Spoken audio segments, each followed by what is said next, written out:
सुखपुरा गांव अपने हरे भरे खेतों और पुरानी चौपाल के लिए मशहूर था। चौधरी साहब गांव के मुखिया थे और उनका बेटा विशाल मुंबई से इंजीनियरिंग करके लौटा था। पूरे गांव में उसके स्वागत की धूम थी। देखो सुखपुरा वालों, मेरा बेटा इंजीनियर है, इंजीनियर। अब गांव की तकदीर बदलेगी। अरे अरे अरे चौधरी साहब की जय जय, चौधरी साहब की जय। पापा, मैं ऐप बनाऊंगा, सारी समस्याएं खत्म करूंगा। भैया, गाय चोरी की समस्या का भी ऐप है क्या?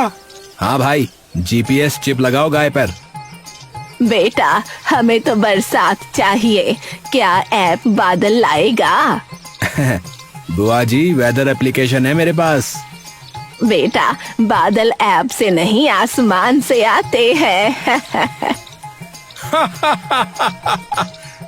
अरे चुप, इन अनपढ़ों को क्या समझ। चौधरी साहब अपने बेटे की तारीफ कर रहे थे। भीड़ के एक कोने में रामू चुपचाप खड़ा सब देख रहा था। वो सीधा साधा किसान था जिसे दिखावा पसंद नहीं था। मुखिया जी, एक बात बताओ। अरे रामू, तू किसान है, तुझे क्या? जी, बस ये पूछना है कि विशाल क्या करेगा? बादलों को नोटिस भेजेगा?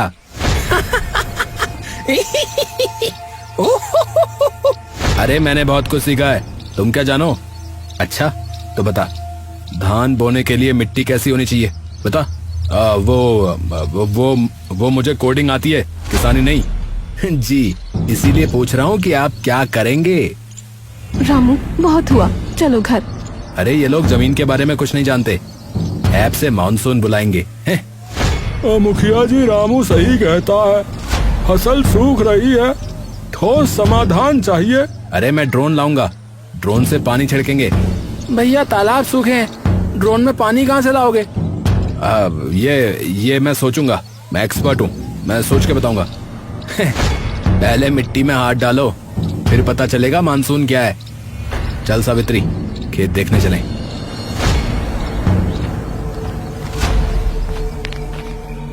मुखिया का चेहरा लाल था और विशाल अपनी इज्जत बचाने में लगा था।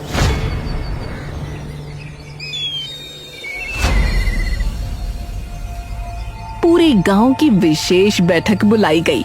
मुखिया के हाथ में मौसम विभाग की रिपोर्ट थी। चौपाल में सन्नाटा पसरा हुआ था। अरे सुनो सब, मौसम विभाग ने चेतावनी जारी की है, इस बार भारी बारिश होगी। क्या क्या कह रहे हैं मुखिया जी? भारी बारिश है? भारी बारिश?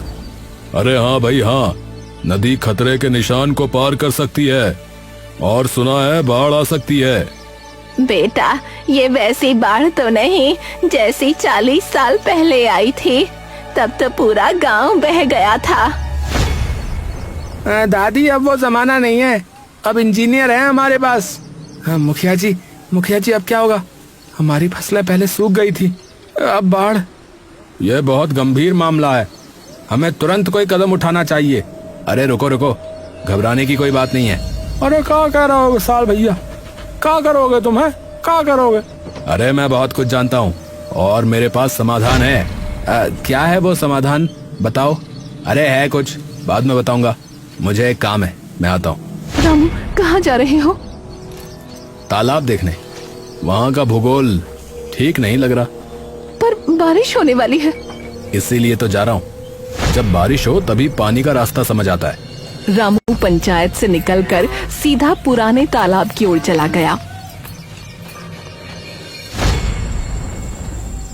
वो काफी देर तक नालियों, मिट्टी से भरे पानी के रास्तों और गांव के भूगोल को ध्यान से समझता रहा। देख, ये नाली बंद हो गई है, अगर यहीं से पानी रुका तो पूरा गांव डूब जाएगा। तो क्या करना चाहिए? पहले इसे खोलना होगा, फिर पुराने रास्ते को साफ करना होगा, पर अब देर हो गई लगता है। कुछ ही घंटों बाद आसमान ने अपना रंग बदल लिया। पहले हल्की फुहारें पड़ी, फिर देखते ही देखते बादलों ने पूरे सुखपुरा को अपने आगोश में ले लिया।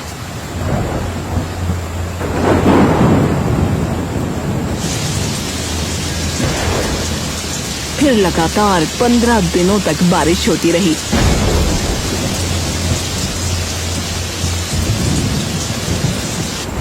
अरे भगवान, बारिश तो थमने का नाम ही नहीं ले रही। मेरी कोठी में पानी घुस गया है बेटा, क्या होगा?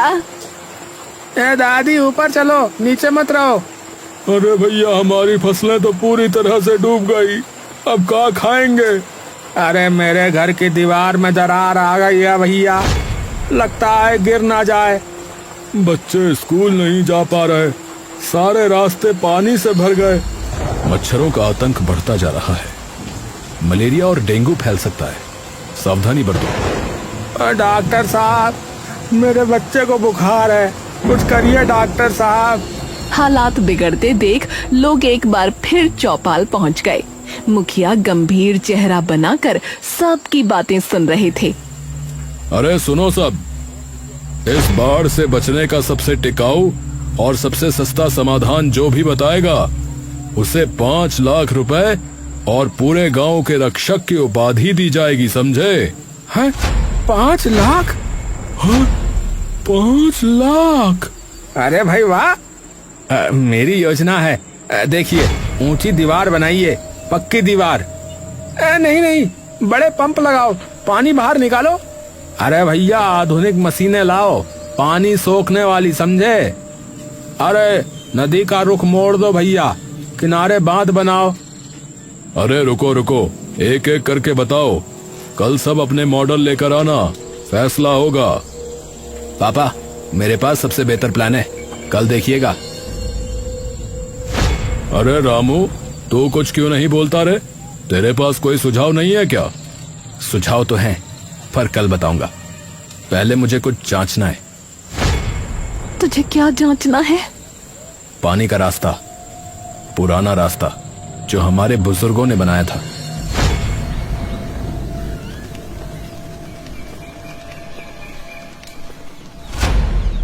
पंचायत में सभी अपने अपने मॉडल लेकर पहुंचे। किसी ने नक्शे बनाए थे, किसी ने लकड़ी के छोटे छोटे मॉडल तैयार किए थे। अरे देखो मेरा मॉडल, 3 बड़े पंप लगाएंगे, सारा पानी निकल जाएगा। हाँ। अरे बकवास, पंप से क्या होगा? अरे दीवार चाहिए भैया, दीवार, ठोस दीवार। अरे नहीं नहीं, अरे मशीनें लाओ, जापानी तकनीक वाली, हाँ, उससे ही होगा काम। अरे अमेरिकी तकनीक बेहतर है भैया। अरे चुप, सब चुप। देखो, यह है मेरा प्लान, नदी के ऊपर advanced hydro electric power plant. हैं? क्या बोला ये अंग्रेजी में बकर बकर? अरे मतलब आधुनिक जल विद्युत संयंत्र, वो पानी भी रोकेगा और उससे बिजली भी बनेगी, समझे? अरे क्या बात है भैया, क्या बात है। अरे बिजली भी बनेगी और पानी भी नियंत्रित। अरे भैया, ऐसा हो जाए तो गांव हमेशा के लिए सुरक्षित हो जाएगा भैया। हाँ, देखा, मेरे बेटे का दम, इंजीनियर है, इंजीनियर। अरे विशाल भैया की जय, विशाल भैया की जय। अरे भैया, आपने तो कमाल ही कर दिया। और सबसे अच्छी बात, इसकी लागत सिर्फ 30 लाख रुपए है। गांव वालों की मदद से हम ये कर सकते हैं। हाँ, 30 लाख? हाँ, मैंने खुद डिजाइन किया है। लोग विशाल के समाधान से इतने प्रभावित हुए कि किसी और की बात सुनने को तैयार ही नहीं थे। रामू अभी भी चुपचाप पीछे खड़ा सब देख रहा था। तू क्यों नहीं बताता अपना प्लान? क्योंकि उनकी नजर ऊपर है, नीचे नहीं। मैं कहूंगा तो सुनेंगे नहीं। तो अब क्या करेगा? उन्हें देखने दो, जब पानी आएगा तब पता चलेगा कि असली समाधान क्या है। क्योंकि विशाल का बताया गया प्लान बहुत ज्यादा समय लेगा, इन लोगों को ये समझ नहीं आ रहा है।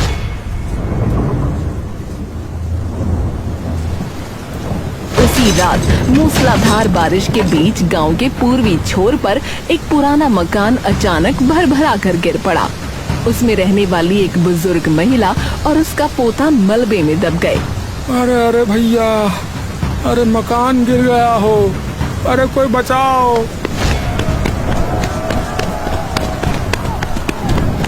अरे भैया, क्या होगा अब इसका? अरे जल्दी करो भैया, अरे जल्दी मलबा हटाओ, अरे लोग दब गए हैं। बचाओ, मेरा पोता, मेरा पोता। किसी तरह ग्रामीणों ने उन्हें मलबे से बाहर निकाला। बुजुर्ग महिला बुरी तरह घायल थी, हालांकि पोता सुरक्षित था। पूरा गांव डर से सहम गया। मेरा मकान, सारी उम्र की कमाई, सब खत्म हो गया। चिंता मत करिए, आप ठीक हो जाएंगी। पर रुकिए, आपका मकान तो पक्का था, फिर कैसे गिर गया? कुछ दिन पहले किसी ने मेरे घर की नींव के पास खुदाई की थी।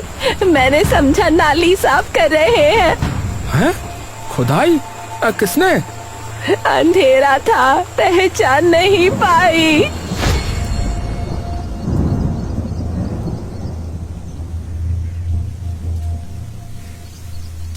अगली सुबह विशाल ने पूरे गांव के सामने दुख जताया। लोगों की निगाहें उस पर टिकी थीं। देखिए, ये बहुत ही दुख की बात है। अगर हम समय रहते मेरा आधुनिक समाधान अपनाते तो शायद ये हादसा टल जाता। सच कह रहे हो विशाल भैया, बिल्कुल। और एक बात, कल रात मैंने गांव में कुछ संदिग्ध गतिविधियां देखी। संदिग्ध? क्या मतलब? उम्मीद करता हूं कि कोई हालात का फायदा नहीं उठा रहा होगा, जानबूझकर नुकसान पहुंचाने की कोशिश। क्या कह रहे हो विशाल भैया? किसी ने जानबूझकर? मैं किसी पर उंगली नहीं उठा रहा, बस कह रहा हूं कि सतर्क रहें। उसकी निगाहें एक पल के लिए रामू पर टिक गईं। पूरी चौपाल ने वो नजरिया देख लिया। रामू ने कोई जवाब नहीं दिया। वो बस चुपचाप खड़ा रहा, मानो कुछ सोच रहा हो। उसे बस इतना याद था कि पिछली रात उसने दूर से विशाल की गाड़ी उसी दिशा से लौटते हुए देखी थी जहां मकान गिरा था। रामू, उसने तुम्हारी तरफ देखा? हाँ, मैंने देखा। तुम कुछ बोलते क्यों नहीं? समय आने पर सब सामने आ जाएगा, अभी तो बस पानी और ऊपर आने दो। पर तुम्हारा नाम तो... मुझे अपनी सफाई नहीं देनी। ये जो सच है ना, वो पानी की तरह अपना रास्ता खोज लेता है। चल, अब कुछ करना है। रामू मुड़ा और फिर से पुराने तालाब की तरफ बढ़ चला। रामू ने अब चुपचाप अपना काम शुरू कर दिया। वो दिन में खेत में काम करता दिखता, लेकिन रात में गांव के पश्चिमी कोने में पड़ी 100 साल पुरानी जल निकासी नाली के पास जाता और धीरे धीरे उसमें जमी मिट्टी और कचरा साफ करने लगता। अरे रामू, ये तो पुरानी नाली है भाई, क्या फायदा होगा? अरे भाई, यही नाली पूरे गांव के तालाबों को नदी से जोड़ती है। बस भर गई है, साफ होगी तो पानी अपना रास्ता खोज लेगा। और ये तालाब जो तुम्हारे खेत के बगल में है? ये कचरे से भरा पड़ा था, अगर इसे साफ किया तो गांव को फायदा होगा। उसे ये करता देख गांव वाले उसे पागल कहने लगे। अरे देखो देखो, रामू पगला गया है क्या? रात रात भर कीचड़ खोदता रहता है, पगला रहा है। अरे इसे क्या हो गया है? क्या ये मानसून रोकना चाहता है? अरे रामू, अरे क्या तूने बाढ़ से लड़ने का नया तरीका ढूंढ लिया है रे? हाँ चन्नू, ढूंढ लिया। नया नहीं, पुराना तरीका जो हमारे बुजुर्गों ने सिखाया था रे। तुझे पता है, वो हम लोगों से बहुत आगे थे। विशाल ने ये सब देखा और उसे चिंता सताने लगी। वो तुरंत मुखिया के पास गया। पापा, रामू कुछ कर रहा है, रात में छिपकर नालियां साफ करता है। अरे तो क्या हुआ भाई? नाली साफ करने में क्या बुराई है? अरे समझिए ना, वो पुराने नाले और तालाब को खोल रहा है। अगर वो सफल हो गया तो पानी नदी की तरफ बहने लगेगा। फिर लोग क्यों मानेंगे मेरा जल विद्युत संयंत्र है? तो क्या करना चाहिए फिर? मैं उससे बात करता हूँ एक बार, क्योंकि बाकी सब तो मेरी बात मान रहे। बस वही अपने दोस्तों के साथ अलग रास्ते पर लगा हुआ है।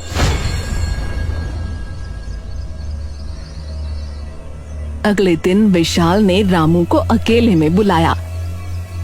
अरे रामू भाई, अरे आप बहुत मेहनत करते हैं, पर आपका तरीका पुराना है।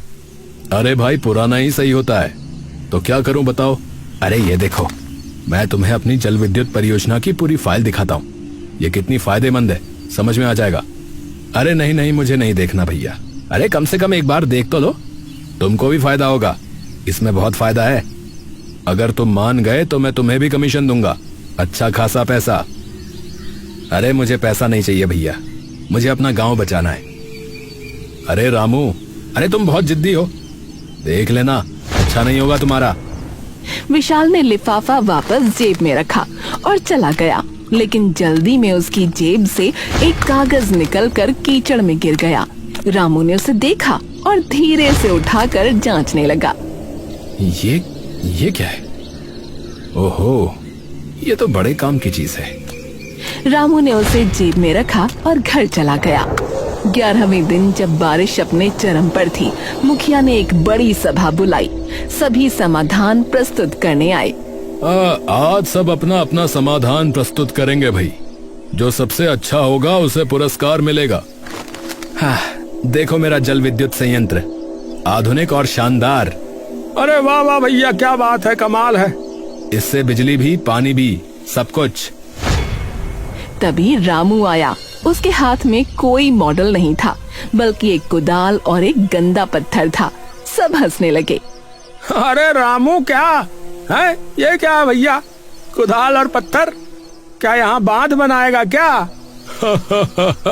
अरे ये तो बाढ़ को देखकर भाग जाएगा।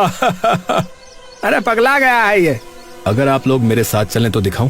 अच्छा, चलो चलो, देखते हैं रामू भाई क्या कमाल दिखाते हैं।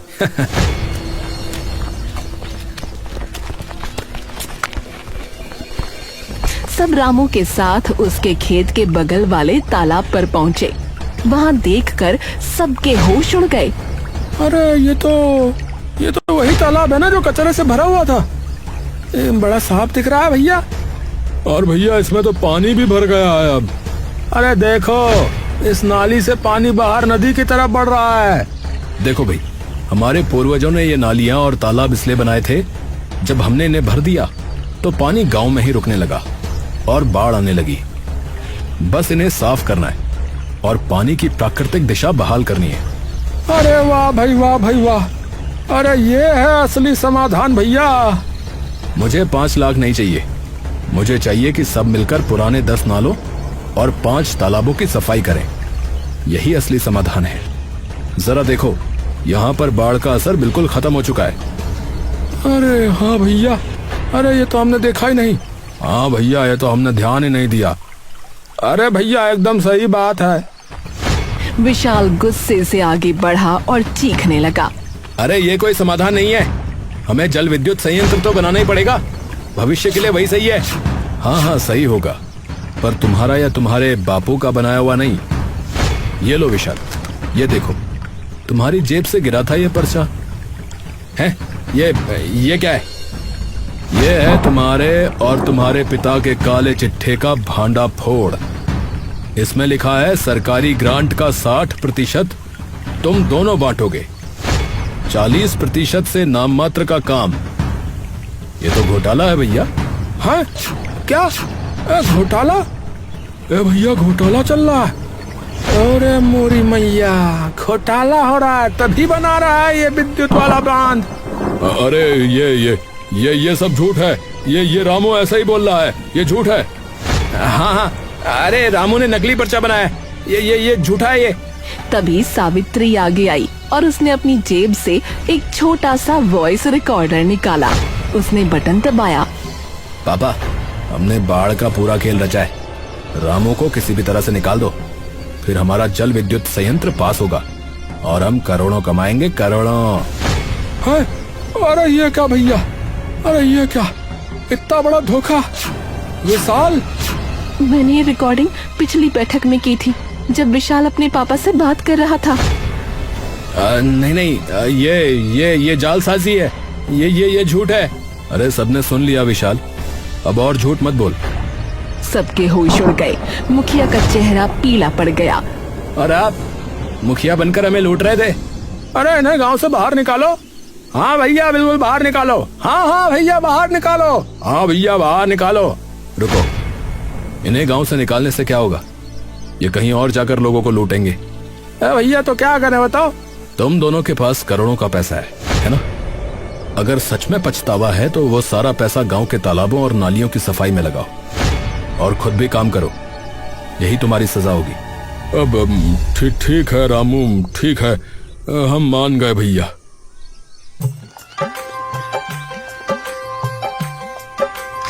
अगले दिन से मुखिया ने 5 लाख की लागत से गांव की सफाई शुरू करवाई। खुद भी मेहनत से काम किया और विशाल भी लगा रहा। दोनों को सजा भी मिल गई, गांव का काम भी हो गया। तुमने कर दिखाया। हमने कर दिखाया। तुम अगर विशाल की बातें रिकॉर्ड ना करती तो उसका राज शायद खुल ना पाता। हाँ, पर ये करने को कहा तो तुमने ही था। जो भी हो, अब देखो, हमारा पुराना तालाब, कुआं, नाली सब कुछ पहले जैसा हो चुका है। पानी के पास निकलने का इतना रास्ता है कि बाढ़ हमारा कुछ नहीं बिगाड़ सकती। रामू गांव का हीरो बन चुका था और अब लोग उसके मुखिया बनने की बातें कर रहे थे।